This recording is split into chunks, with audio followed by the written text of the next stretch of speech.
Good morning, student. Here we have already started the chapter number 13, and it is the part number 2 of this chapter. The chapter we are going to study, that is chapter number 13, surface areas and volumes. In this lecture, we are going to discuss some topics, that is surface area of a right circular cylinder, and after then solving or understanding this topic, we are going to solve exercise number 13.2. तो यहाँ पे जो हमने part 1 में जो cuboid और जो cube है उनके सरफेस एरिया किस तरह से हम फाइंड कर सकते हैं वो हमने देखा। तो इस पार्ट में हम जो surface area of right circular cylinder है उसका हम सरफेस एरिया फाइंड करने कैसे कर सकते हैं वो हम यहाँ पे सीखेंगे।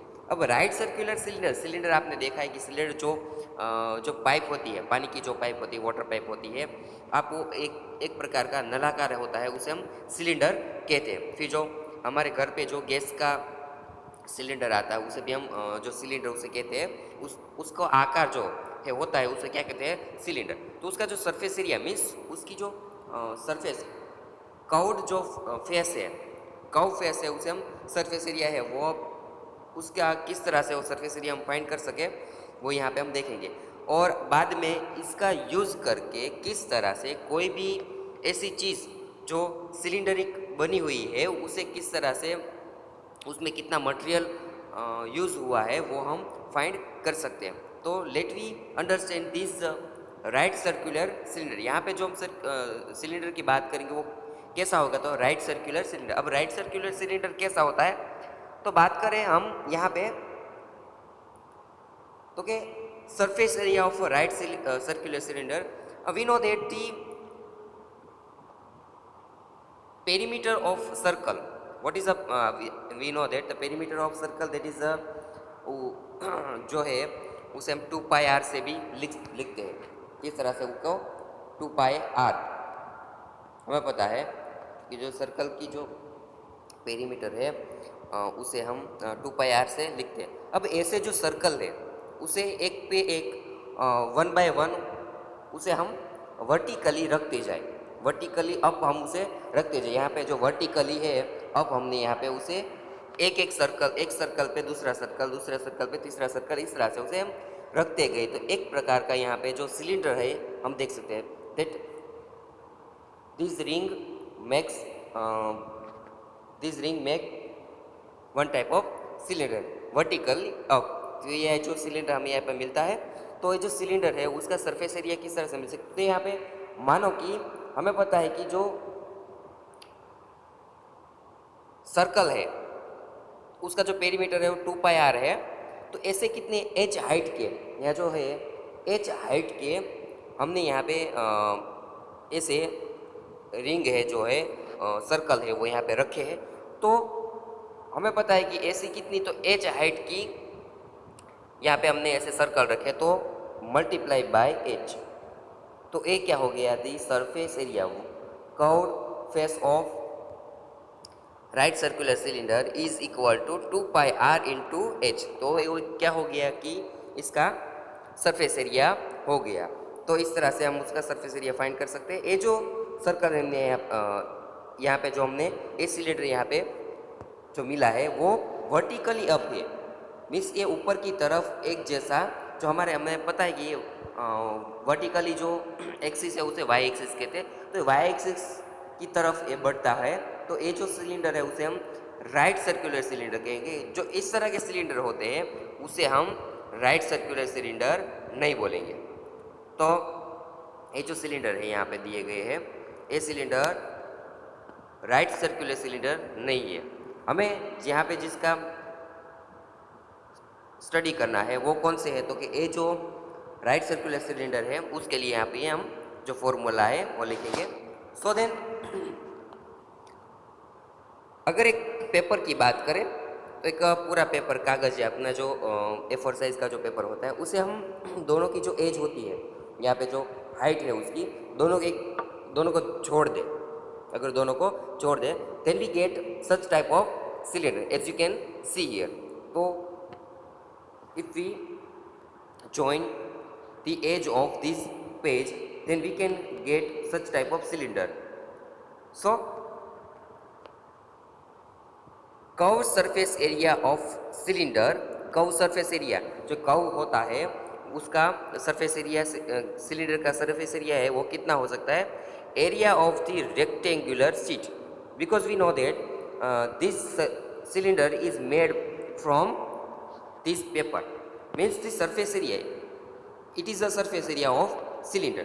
So the surface area of cylinder is equal to the area of rectangular sheet, that is that means L into H, because we know that the surface area of the area of rectangular sheet, it is equal to length into breadth. तो यहाँ पे L length into breadth, तो perimeter of base of cylinder into H, तो perimeter क्या है इसका cylinder का 2 pi are, जो हमने यहाँ पे देखा कि जो सर्कल है उसका पेरीमीटर क्या है, तो 2 पाई आर, तो perimeter of the base of the cylinder into h, that is 2 pi r into h, तो ये हो गया curve surface area of the cylinder. तो इस तरह से therefore curve surface area of a cylinder is equal to 2 pi r h, तो हमें इसका सरफेस एरिया इस तरह से हम उसे फाइंड कर सकते हैं.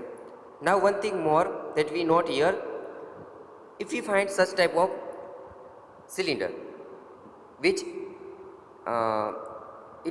it is having the base and top, it is closed cylinder, इसे हम क्या कहते हैं कि एक बंद नलाकार है, तो उस पे ये जो नलाकार था उस पे एक छत है, मीन्स उसका जो यहाँ पे उसकी एक छत होगा, टॉप होगा, और उसका एक बॉटम, तो इस तरह से उसको हम क्लोज कर सकते हैं.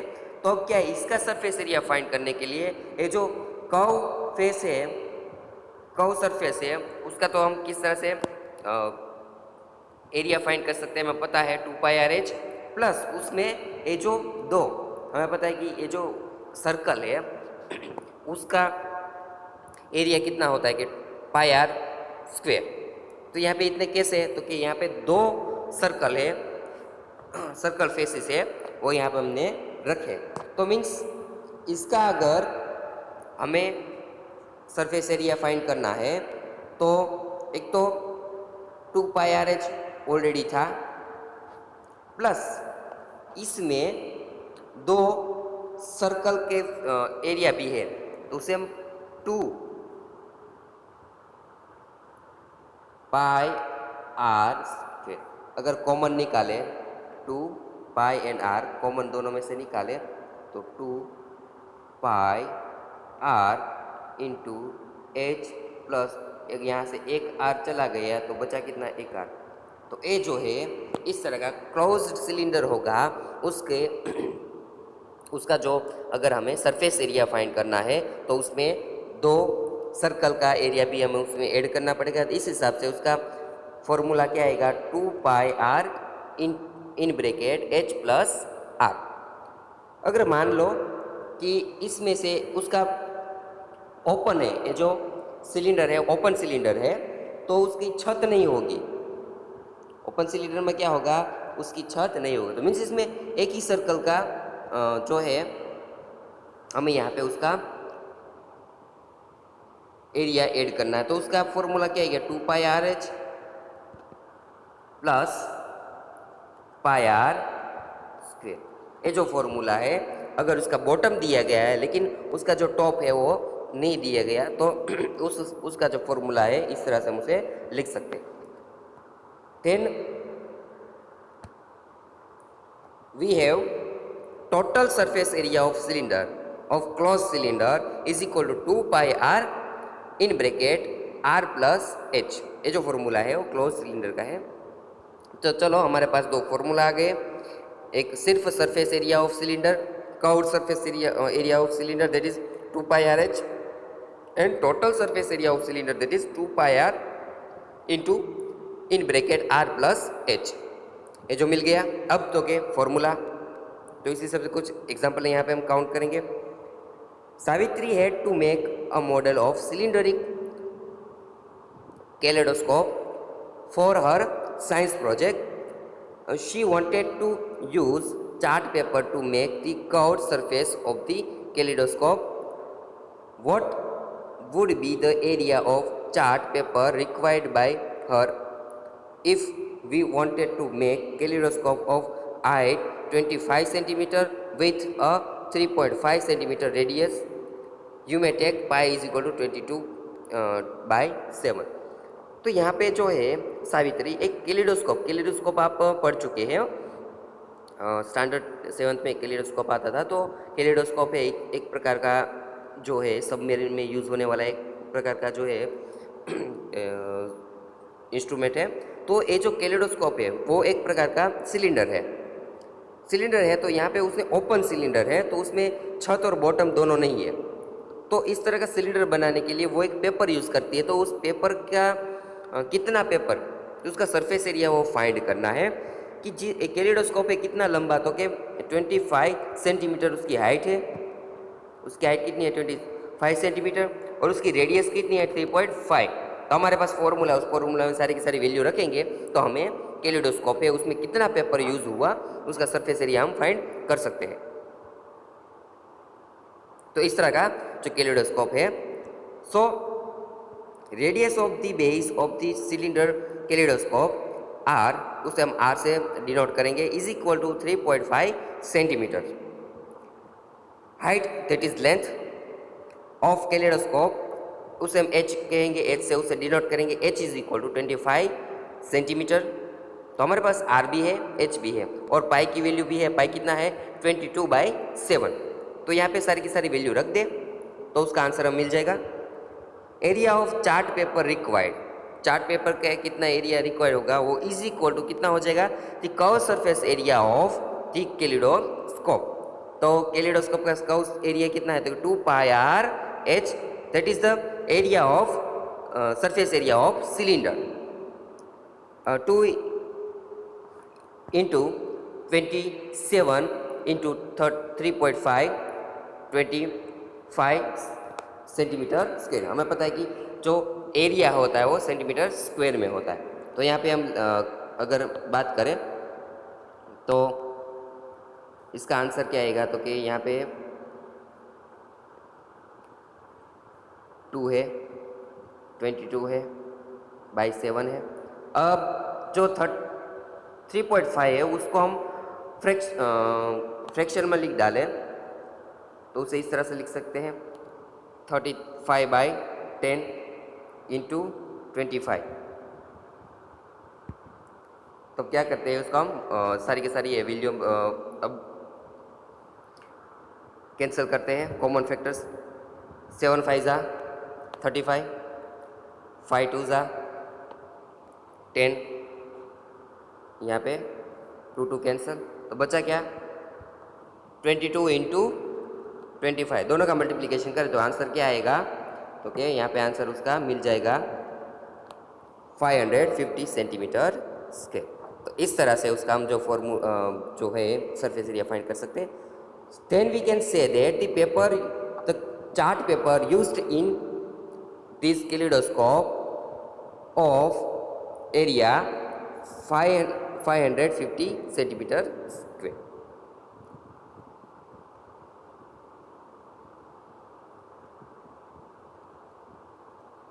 नाउ नेक्स्ट, तो इस तरह के कुछ एग्जाम्पल है वो एक्सरसाइज 13.2 में से हम सॉल्व करते हैं। Assume pi is equal to 22/7 unless stated otherwise. If already the value of pi is given in example, maybe there is given value of pi is equal to 3.14. If there is not given or not stated that take the value of pi is equal to 3.14, then we take the value of pi is equal to 22/7. So let me go for example number 1, that is example number 3. A metal pipe is 77 centimeter long. Then we can say that it is a metal pipe. Metal pipe, that is there is not bottom or top. the total length is given here, that we say that h is equal to 77 centimeter. 77 centimeter. The inner diameter of a cross section is 4 centimeter. The outer diameter being 4.4 centimeter, means the pipe has thickness. जो pipe है वो थोड़ा सा उसकी चौड़ाई है, तो यहाँ पे पाइप है उसकी दो रेडियस में मिलेगी। तो इसका जो इनसाइड इनर जो डायमीटर है वो 4 सेंटीमीटर है, और जो आउटर डायमीटर है वो कितना है 4.4 सेंटीमीटर। मीन्स इसकी रेडियस कितनी हो गई 2 सेंटीमीटर, और यहाँ पे रेडियस कितनी हो गई 2.2 centimetre. Then inner curve, find the inner curve surface area, outer curve surface area and total surface area. तो यहाँ पे 3 तरह के सरफेस एरिया हमें फाइंड करने हैं। तो यहाँ पे इनर और आउटर जो उसकी रेडियस दी गई है उस हिसाब से हम फाइंड कर सकते हैं। लेकिन जो टोटल सरफेस एरिया है तो यहाँ पे हम यह जो पाइप है वो इस तरह सा दिखेगा, अगर उसे ऊपर से देखें तो इस तरह से दिखेगा। तो सरफेस एरिया है तो इनर साइड और आउटर साइड जो सरफेस एरिया है इस तरह से ऊपर से हम देखेंगे तो इस तरह का पाइप दिखेगा हमें।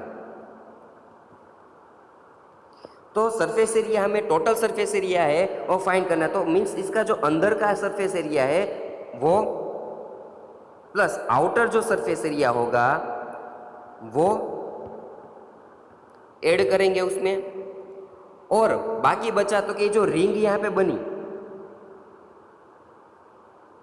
यहाँ पे जो रिंग बनी उसका सरफेस एरिया, ऐसे 2 रिंग होगी ना, एक टॉप पे और एक बॉटम में, ऐसी 2 रिंग होगी। तो उस 2 रिंग का भी हमें यहाँ पे एरिया है वो ऐड करना पड़ेगा, किस में, टोटल सरफेस एरिया में। तो वो जो रिंग है उसका किस तरह से हम एरिया फाइंड कर सकते हैं। यहाँ पर एक 2 सर्कल है, ये आउटर सर्कल और ये इनर सर्कल, मीन्स ये बड़ा वाला सर्कल है और छोटा वाला सर्कल। अब इसमें जो बड़ा वाला सर्कल है उसका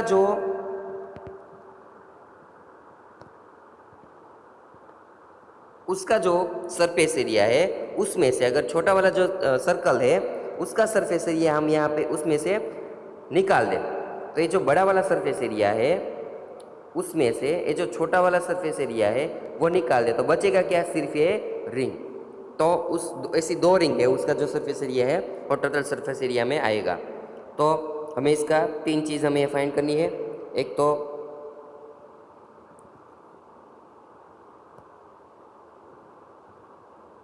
सॉल्यूशन, टोटल सरफेस एरिया यहाँ पे हम पहले फाइंड करेंगे। Here h is equal to 77 centimetre, height कितनी है 77 centimetre, that is the length of the pipe. Outer radius r is equal to 4.4 by 2 centimetre, क्योंकि we know that the radius is half of diameter, so 4.4 by 2 that is equal to 2.2 centimetre. And inner radius उसे हम small r से denote करेंगे, जो outer radius है उसे capital R से, और इनर रेडियस है उसे स्मॉल r से यहाँ पे डिनोट करेंगे, क्योंकि दोनों अलग अलग रेडियस होगी। तो 4/2 centimetre that is 2 centimetre. So inner curved surface area of the pipe, अब इनर कर्व्ड सरफेस एरिया है तो उसका फॉर्मूला में रखेंगे तो क्या आएगा 2πRh 2 into 22/7 into 2 into 77 centimetre square. तो यहाँ पे अगर कॉमन टर्म निकाल दें तो क्या क्या बचेगा, यहाँ पे 11 7 जा 77, तो 2 इंटू 22 इंटू 2 इंटू 11 का मल्टीप्लिकेशन बाकी रह गया, तो कितना आएगा 968 सेंटीमीटर स्क्वायर। तो ये हो गया inner curved surface area of the pipe. As well as we can find the outer curved surface area of the pipe, that is 2 pi capital R H, because we have denoted that capital R is a radius of outer surface, that is equal to 2 into 22 by 7 into 2.2 into 77. Then we cancel the common term here, 7 11s are 77, and after remaining terms we multiply them, then we get 44 into 24.2 centimetre square, और last में उसका answer क्या आएगा, is equal to 1064.80 centimetre square, which is the area of outer curved surface area of pipe. Now we want to find the total surface area of pipe is equal to inner curved surface area. एक तो अंदर का जो surface area है वो plus outer curved surface area, जो बाहर का surface area है वो, plus area of the two base rings. देखिए ना हमने, एक ऊपर वाली रिंग और एक नीचे वाली रिंग, तो दोनों की होगी, तो उसका किस तरह से फाइंड कर सकें, 2 pi r h plus 2 pi r h plus 2 पाई, यहाँ पे जो है मैंने कहा था ना कि जो दो रिंग है, जो बड़ी वाली रिंग है उसमें छोटी वाली रिंग का एरिया निकाल दे, मीन्स 2 पाई आर स्क्वेयर में से 2 पाई आर स्क्वेयर निकाल दे, तो बचेगा क्या, कॉमन टर्म निकालने के बाद 2 pi r square minus r square, which is given here. So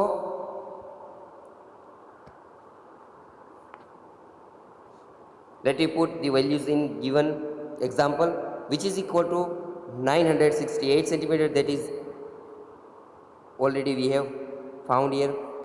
Then 1064.80 centimeter square plus 2 into 22 by 7 in bracket 2.2 square, because the radius of outer curved surface area is 2.2 and minus 2 square centimeter square, that is after then we get is equal to 2032.80 centimeter square plus 5.28 centimeter square, which is equal to 2038.08 centimeter square, which is the required answer as here given. So we can find the such type of surface area by using the formula, and after then you can find you can solve such type of example easily.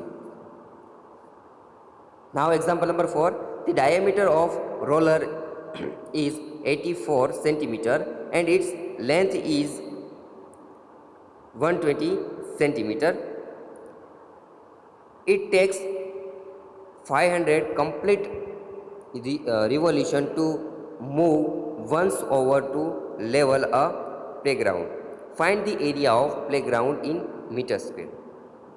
यहाँ पे एक roller दिया गया है, एक roller है इस तरह का, उसका जो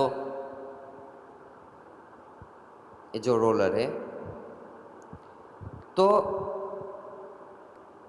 ये उसकी रेडियस हो गई, उसकी लेंथ कितनी है, तो रोलर है, डायमीटर 84 सेंटीमीटर है, उसका डायमीटर है वो 84 सेंटीमीटर है, उसकी लेंथ कितनी है 120 सेंटीमीटर है, तो उसकी रेडियस कितनी हो जाएगी 84 के हिसाब से 42 centimetre.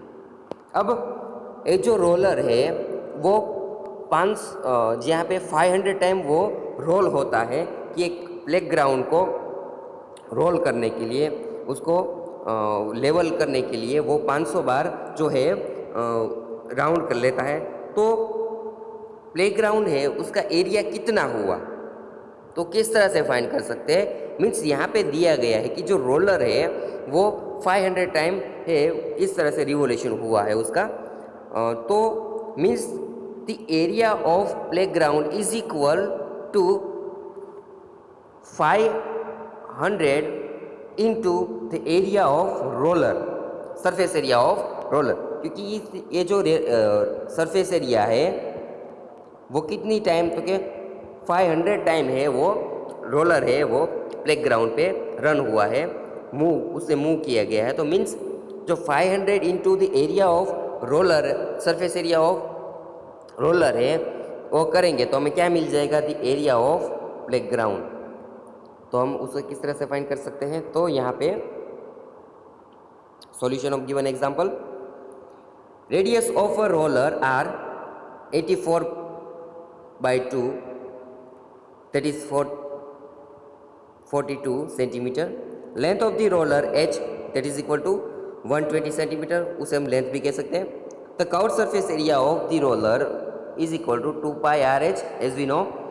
Let me put the value of given terms, 2 into 22 by 7 into 42 into 120, यहाँ पे कॉमन टर्म यहाँ पे उसके निकाल देंगे तो 6 7 से कितना हो जाएगा 42।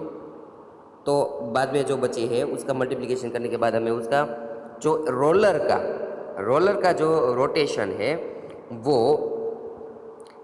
उसका रोटेशन एक रोटेशन है is equal to the curved surface area of the roller. तो कितना हो गया वो 31,680 centimetre square. So the that area curved by the roller in one revolution is equal to, means roller जब एक बार घूमता है तो वो कितना एरिया कवर करेगा, it is equal to the curved surface area of roller that is 31,680 centimeter square. So that the area covered by the roller in 500 revolution means ऐसे 500 जो रोलर है उसके राउंड है वो कितना हो जाएगा, तो उससे मल्टीप्लाई कर देंगे 500 के साथ, तो कितना आंसर आएगा, तो उसका आंसर है वो यहाँ पे 1,58,40,000 है वो उसका जो रिवोल्यूशन है उसके 500 अगर रिवोल्यूशन ऐसे करेंगे तो सेंटीमीटर स्क्वायर इतना मिलेगा। अगर बहुत बड़ा है तो उसे हम क्या करेंगे, सेंटीमीटर को पहले मीटर में कन्वर्ट करेंगे।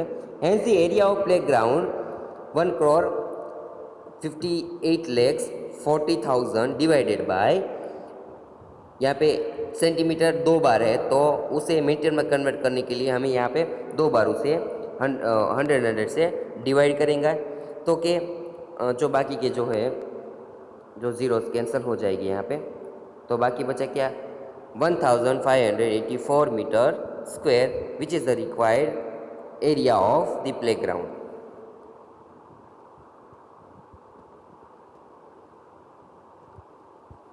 Next example, a cylindrical pillar is 50 centimeter in diameter and 3.5 meter in height.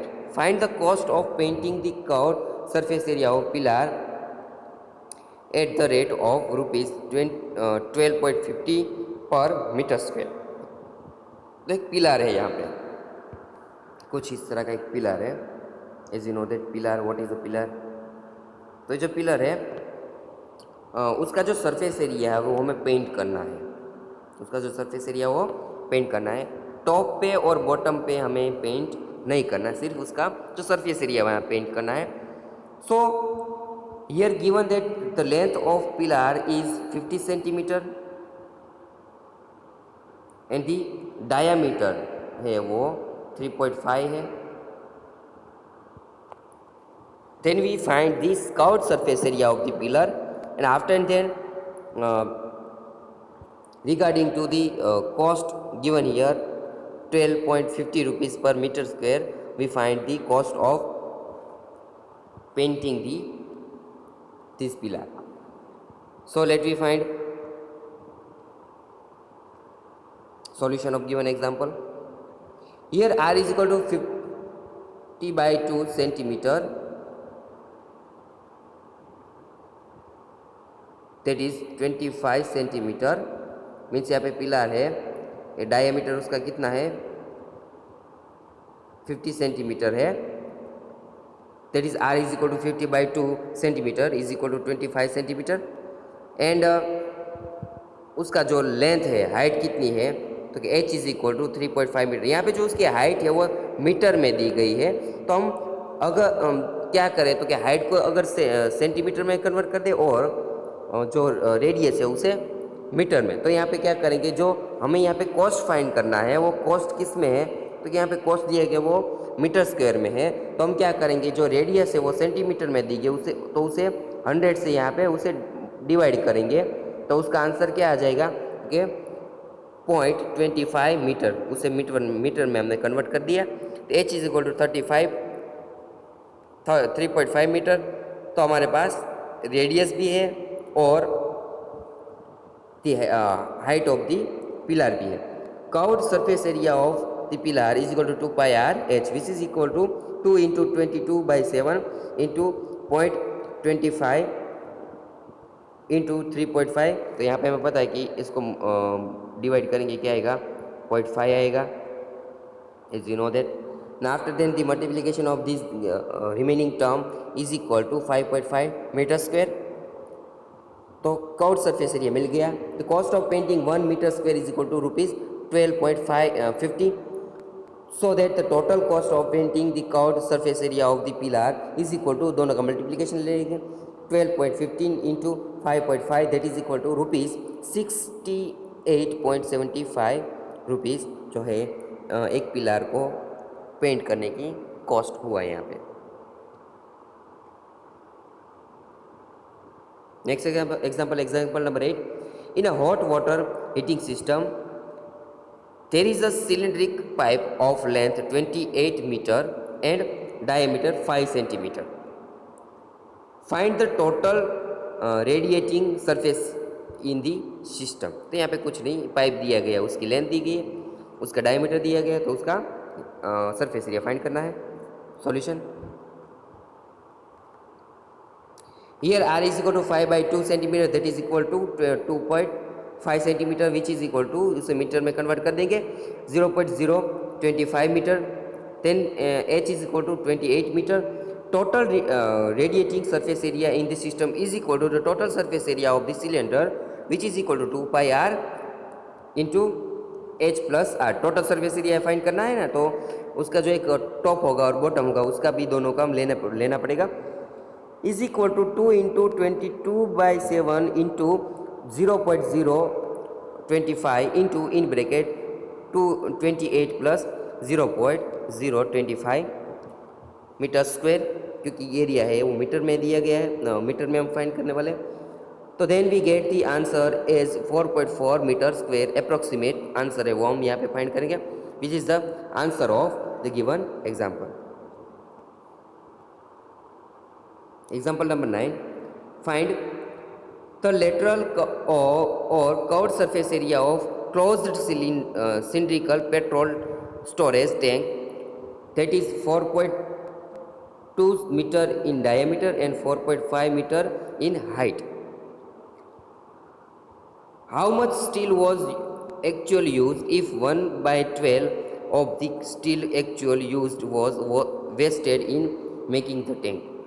तो यहाँ पे दो तरह के एग्जांपल दिए गए। एक पेट्रोल टैंक है, पेट्रोल टैंक आपने देखी है कि सिलेंडर टाइप की होती है, तो क्लोज्ड होता है वो सिलेंडर, कैसा है, क्लोज होता है, उसका एक बॉटम भी होता है, एक टॉप भी होता है। तो यहाँ पे टोटल सरफेस एरिया फाइंड करने के लिए हमें क्या करेंगे, तो उसका कर्व सरफेस एरिया प्लस दोनों जो सर्कल हो गए उसका एरिया है वो भी उसमें ऐड करेंगे, means total surface area that is 2 pi r into h plus r है वो फाइंड करेंगे। उसके बाद जो आंसर आएगा यहाँ पे दिया गया है कि उसका जो 1/12 पार्ट है वो वेस्ट हो गया। तो मीन्स जो पेट्रोल टैंक बनाने के लिए एक तो जो उसका टोटल सरफेस एरिया मिलेगा उतना तो उसमें जो है स्टील यूज़ हुआ है, प्लस उसका जो वेस्टेज है वो भी हमें फाइंड करेंगे, और वेस्टेज है उसमें ऐड करके कह देंगे भाई इतना एरिया है वो यूज़ हुआ है, इतना जो स्टील है उसमें यूज़ हुआ है। तो solution of given example, here r is equal to 4.2/2 meter, that is 2.1 meter, that is the radius, and h is equal to 4.5 meter. So first curved surface area of the storage tank, that is 2 pi r h, is equal to 2 into 22/7 into 2.1 into 4.5 meter square is equal to 59.4 metre square, जो है curved surface area हमें मिल गया है। Now next We want to find the total surface area of the tank, that is 2 pi r into h plus r, which is equal to 2 into 22 by 7 into 21 into 4.5 plus 22.1 meter square, which is equal to 44 into 0.3 into 6.6 meter square, which is equal to 87.12 meter square, which is the total surface area of the tank. Let the actual area of steel used be x metre square. Actual जो metre है वो x metre square है. तो area of steel wasted is equal to 1/12 of x metre square. तो यहाँ पे हमें पता है कि x मीटर स्क्वायर है वो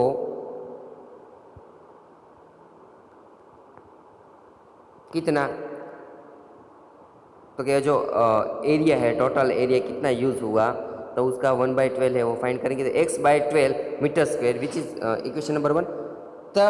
सो that area of the steel used in tank is equal to x minus x/12 metre square, क्योंकि ये जो है वो उसका यूज्ड एरिया है जो वेस्ट हुआ था, is equal to 11/12 x metre square, which is equal to यहाँ पे जो टोटल सरफेस एरिया कितना दिया गया है, देखिए 87.12 is equal to 11/12 x, that is x is equal to 87.12 into 12 by 11 is equal to 95.0.4 meter square.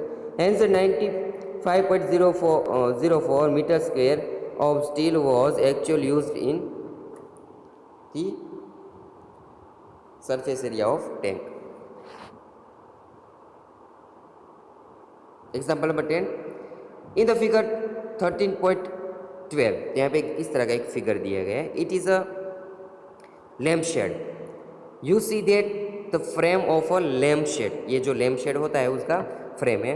It is to be covered with a decorate cloth. The frame has a base diameter of 20 centimetre. इसका जो diameter है 20 means radius कितनी हो गई 10 centimetre and the height of 30 centimetre. तो यहाँ पे उसकी हाइट कितनी हो गई 30 सेंटीमीटर हो गई. A margin of 2.5 centimeter is to be given for folding it cover the top and the bottom of the frame. यहाँ पे जो 2.5 सेंटीमीटर है ज़्यादा, इसका जो हाइट है वो 30 सेंटीमीटर है. तो उसमें एक जो क्लॉथ है उसे हम उससे कवर करेंगे. तो कवर करने के लिए अब क्या, तो कि ऐसे ही कवर नहीं करेंगे, थोड़ा थोड़ा हमें उसे फोल्ड करना पड़ेगा. ऊपर के बाजू और नीचे की तरफ दोनों की तरफ है उसे हम थोड़ा थोड़ा फोल्ड करेंगे. कितना, तो कि यहाँ पे इतना इतना ज़्यादा 2.5 सेंटीमीटर दोनों तरफ, यहाँ पर भी और यहाँ पर भी, दोनों तरफ 2.5 जो है वो ज़्यादा कपड़ा है. मीन्स उसकी टोटल अब लेंथ कितनी हो जाएगी 2.5, इसमें यहाँ का और 2.5 है. मीन्स इसका टोटल कितना 35 सेंटीमीटर लेंथ जो कापड़ जो यहाँ पे क्लॉथ है वो यूज़ होने वाला, उसकी टोटल लेंथ कितनी हो जाएगी 35 सेंटीमीटर, क्योंकि 2.5 यहाँ पे ऐड होगा और 2.5 यहाँ पे ऐड होगा क्योंकि उसको फोल्ड करने के लिए. So we get the such type of paper as we can here. Bottom, find how much cloth is required to cover the lamp shade. So इस तरह का है. तो आपने देखा ना कि जो है इस तरह का एक क्लॉथ है उसे कवर करने के लिए होगा. तो जो 25 सेंटीमीटर ऊपर की तरफ और 25 सेंटीमीटर नीचे की तरफ, इतना ज़्यादा जो है क्लॉथ हमें चाहिए. मीन्स इसकी टोटल लेंथ कितनी हो जाएगी, तो 35 centimetre. Here r is equal to 20/2 that is centimetre, that is equal to 10 centimetre. Height is equal to 30 centimetre. The circumference of the base of the frame. Circumference means इसका जो radius उसका जो perimeter है वो कितना होगा 2 pi r, as we know that 2 pi into 10 centimetre that is equal to 25 centimetre. कितना हो गया 25 centimetre. Height of the frame is 30 centimetre. Height of the cloth needed for covering the frame including the margin that is we use to fold the cloth at bottom and top. 30 plus 25 that is 35 centimetre हो गया. Also breadth of the cloth, circumference of the base of the frame, that is equal to तो area of the cloth required for the covering the length shape is equal to length into breadth. आप वो जो direct formula है उसमें भी आप add कर सकते, 2πRH है उसमें भी आप ऐड कर देंगे। तो 35 into 25 centimetre is equal to 35 into 20 into 22/7 centimetre square which is equal to 2200 centimetre square which is the required area of the cloth to cover the lampshade.